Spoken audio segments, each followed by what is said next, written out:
Kaixo, nerea naiz eta deustuarra naiz. Eta nik barnetegi biltaria behin baino gehiagotan egin dut. Lehenengoz, egin genuenean, ikusi genuen, kalean euskara erabiltzeko aukera genuela, baina etxean ez genuela erabiltzen. Orduan, gure kasuan, bikotekidea eta biok elkarrekin joan ginen. Eta gure helburua hasiera batetan euskara naturaltasunez erabiltzea zen, edo behintzat apur bat naturalago. Baina 15 egun egon ondoren bizikleta gainean, mendirik mendi, herriz herri eta euskara hutsean, etxera heldu eta ikusi genuen hori baino askoz ere gauza gehiago lortu genituela barnetegi biltarian. Zer lortu genuen?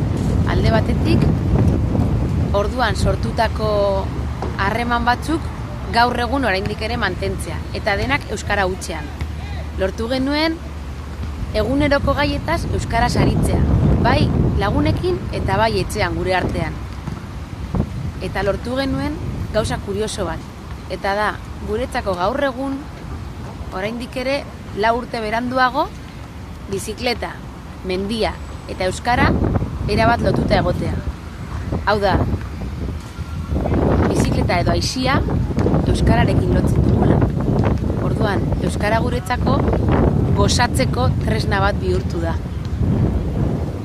Horregaitik uste dut barnetegi biltariak denontzako direla egokiak.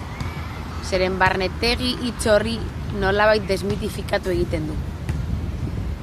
Eta han edonork izan dezake bere lekua.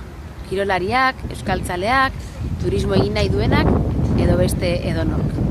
Guztiontzako da egokia.